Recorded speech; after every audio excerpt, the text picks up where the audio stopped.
अब हमारा अगला सवाल नंबर दिया हुआ है 12, जिसमें लिखा है के किस मान के लिए निम्न समीकरण निकाय का कोई हल नहीं है। तो यहाँ पर दिया हुआ है कि किसी समीकरण के निकाय का कोई हल नहीं है।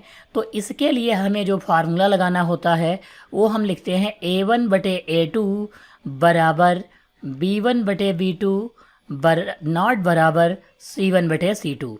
यानी इस वाले फार्मूले में हम वैल्यू को पुट करेंगे और यहाँ पर जो है ये मानों की वैल्यू दे रखा है, इसकी सबसे पहले कंपेयरिंग करवाएंगे और फिर इसे मान रखेंगे तो हमारी जो वैल्यू होगी वो पता चल जाएगी के की।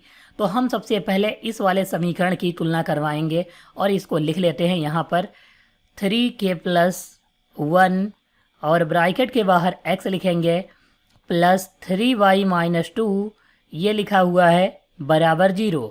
इसे हम लिखेंगे और तुलना करवाएंगे A1x plus B1y plus C1 से बराबर 0 से तुलना करवाएंगे। तो यहाँ x है, यहाँ भी x है, यहाँ A1 है, तो यहाँ पर A1 का मान जो होगा वह 3k+1 हो जाएगा।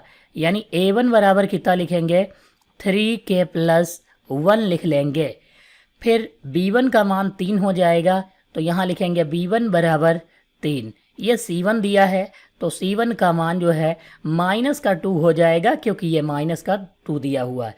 अब इसकी तुलना करवाएंगे A2x प्लस B2y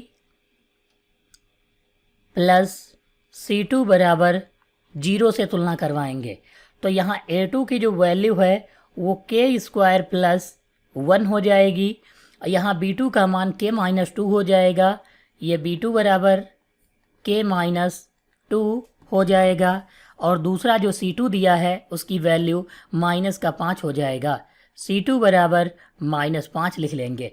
अब इस वाले फार्मूले में मान रखेंगे हम सबसे पहले। तो यहाँ पर देखो A1/A2, A1 का मान 3k+1 और A2 का मान k² + 1 है। तो लिखेंगे 3k+1/k² + 1 बराबर लगाएंगे B1/B2।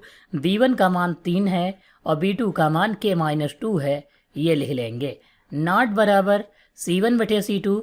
C1 का मान -2/-5 दिया हुआ है, माइनस से माइनस कट जाएगा। यहाँ पर देखो हम इन दोनों की पहले और दूसरे पद को लेंगे और क्रॉस मल्टीप्लाई करवाएंगे। क्रॉस मल्टीप्लाई करवाने पर देखो इसकी वैल्यू कितनी आती है। तो हम सबसे पहले 3 की के से करवाएंगे, तो यहाँ पर होगा 3k² हो जाएगा।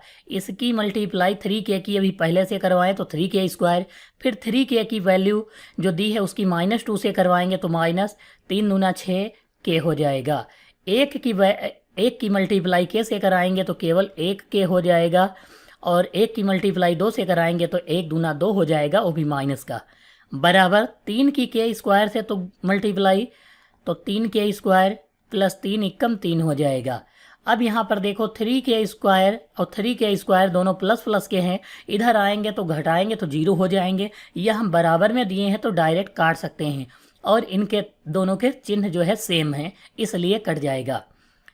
6k से 1k घटाएंगे तो कितना बच जाएगा 5k बच जाएगा। यानी यहाँ पर माइनस का 5k बच जाएगा। ये 2 उधर जाएगा तो काहे का हो जाएगा, ये माइनस का है तो प्लस का हो जाएगा।